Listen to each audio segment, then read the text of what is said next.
में पुष्कर याद समस्तीर्थ में गंगा याद नदियों और विष्णु प्रवीत सब देवताओं निवास करते हैं।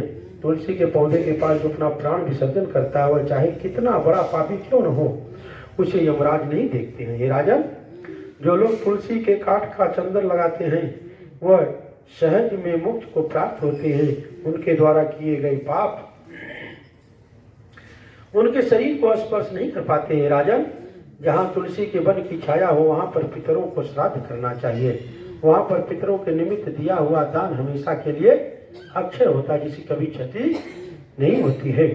आंवले के वृक्ष की छाया में जो प्राणी पिंडदान करते हैं उनके पितरान नरक की यातना की भोग रहे होते हैं तो मुक्त हो जाते हैं। सिर पर, हाथ, मुंह पर और देह में जो आंवले को धारण करते हैं उनके विष्णु रूप जानना चाहिए। आंवले के फल और तुलसी के दलों को पानी को मिलाकर जो प्राणी स्नान करते हैं उन्हें गंगा स्नान का फल मिलता है। जो मनुष्य आंवले के पत्ते और फलों से देवताओं का पूजन करते हैं उन्हें स्वर्ण, मणि और मोतियों द्वारा पूजन का फल प्राप्त होता है। कार्तिक मास में सब तीर्थ ऋषि देवता और सभी यज्ञ सूर्य तुलसी रास में होता है, आंवले के वृक्ष में वास करते हैं। जो मनुष्य द्वादशी तिथि को तुलसी दल और कार्तिक में आंवले का पत्ता तोड़ता है वो रौरव नरक में वास करता है। क्या कह रहे हैं कि जो भक्त तुलसी दल और कार्तिक में आंवले का पत्ता तोड़ता है वो रौरव नरक में पड़ता है। जो कार्तिक में आंवले की छाया में बैठकर भोजन करता है उसके संसर्ग में सब पाप दोष नष्ट हो जाते हैं।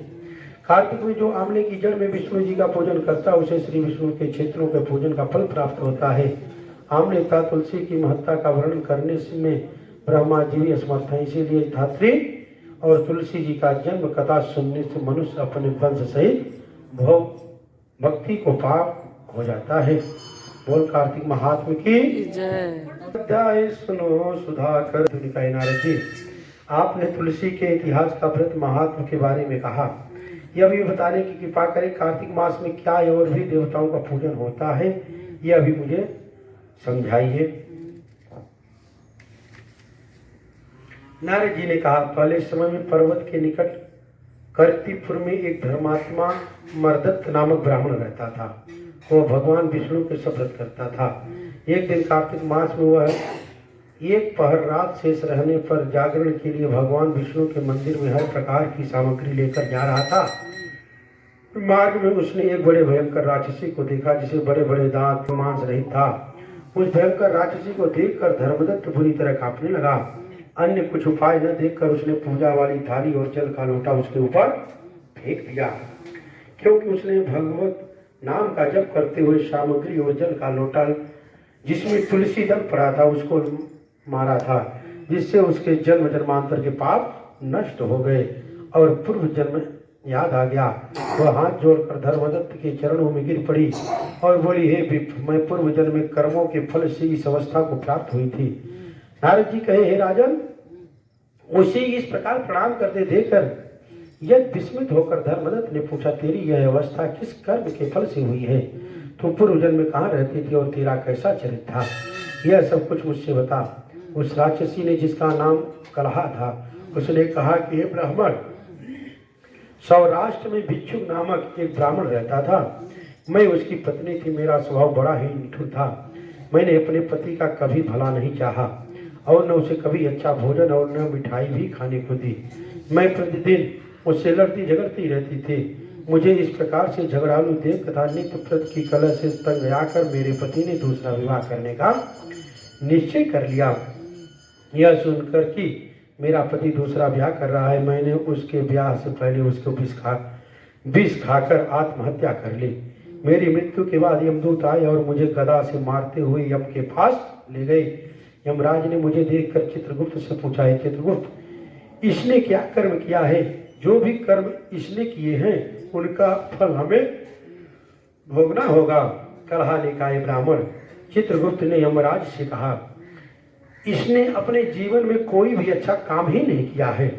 यह अपने पति को सदा खराब भोजन देकर अपना अच्छा भोजन खाती रहती, इसीलिए अब यह विष्ठा खाने वाली होगी। इसे अब सुअरी का जन्म दिया जाएगा, क्योंकि यह अकेले ही पाक के बर्तन में भोजन करती थी। इसीलिए अपने बच्चों को खाने वाली बिल्ली होगी। इसने अपने पति पर क्रोध करके आत्मघात किया था, इसीलिए यह प्रेत योनि में जाएगी।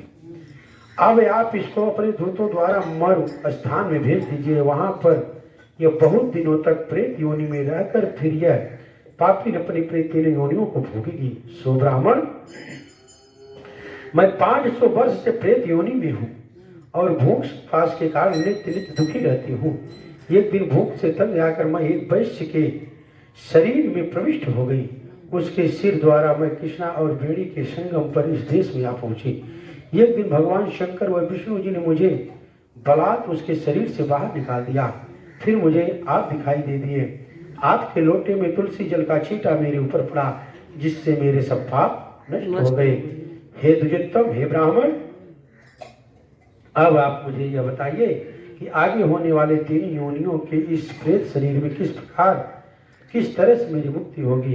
धर्मदत्त ने कहा, कहा कि बात सुनकर उसके पिछले कर्मों का वर्तमान अवस्था देखकर बड़ा दुखी हुआ। उसका दुख देखकर उसका चित्त विकल हो गया। फिर उसने दुखित भाव से कहा, बोल कार्तिक महात्मा की जय।